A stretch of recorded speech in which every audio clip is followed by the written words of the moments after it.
धमकियां, दबाव डालने के लिए वजीर बनाए गए हैं और फिर आपकी सरपरस्ती में गुल्लू भट्ट जैसे बदमाश तख्लीक होते हैं और खौफ व हरास की फ़ज़ा पैदा करने की कोशिश करते हैं।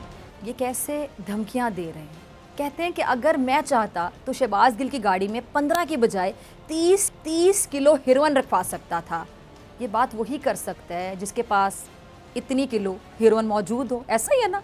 मैं कहती हूँ राना सनाउल्लाह साहब से आप ये शौक पूरा कर लेते तो आपने ही उल्टा और ज़्यादा तनकीद का निशाना बनना था राना साहब, क्योंकि कौम बेवकूफ़ नहीं है। कौम ने फौरी तौर पर समझ जाना था कि राना सनाउल्लाह साहब ने अपना बदला उतारने के लिए काम किया है। और राना साहब आप सिर्फ धमकियां, दबाव डालने के लिए वजीर बनाए गए हैं और फिर आपकी सरपरस्ती में गुल्लू भट्ट जैसे बदमाश तख्लीक होते हैं और खौफ व हरास की फ़ज़ा पैदा करने की कोशिश करते हैं।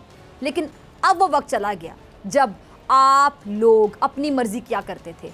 अब आप अपनी मर्जी नहीं कर सकते क्योंकि अब कौम बेदार हो चुकी है। वो सब जानती है और कौम जानती है कि आज गद्दारी के फतवे, सर्टिफिकेट बांटने वाली मौजूदा हुकूमत का अपना दामन साफ नहीं। अच्छा, फवाद चौधरी का पॉइंट बड़ा वैलिड है कि जिन्होंने अपनी सियासत बचाने के लिए पूरी रियासत को दाव पर लगाया, जिन्होंने मुल्क दुश्मनी की सारी हदें पार कर दी, जिन्होंने इदारों को तबाह करने में कोई कसर नहीं छोड़ी, और वो लोग जिन्होंने अपने हर अमल से दुश्मन की मुंह में ज़बान दी, जिन्होंने सरेआम पाकिस्तान तोड़ने की धमकियां दी, बलूचिस्तान को पाकिस्तान से अलहदा करने की बातें की, इन लोगों पर तो कोई मुकदमा नहीं बन रहा, इनको तो कोई गद्दार नहीं कह रहा। और फवाद चौधरी भी इसी बात की तरफ इशारा कर रहे हैं। फवाद चौधरी क्या कहते हैं कि अगर आज शहबाज गिल को गद्दार कहकर जेल में डाला जा रहा है तो फिर ऐसे में मौलाना फजलुर रहमान, मरियम नवाज, नवाज शरीफ, ख्वाजा आसिफ, राना सनाउल्लाह और बाकी सबको भी जेलों में होना चाहिए जिन्होंने इदारों पर हमले किए, अहम ओहदों पर मौजूद अफराद के नाम ले लेकर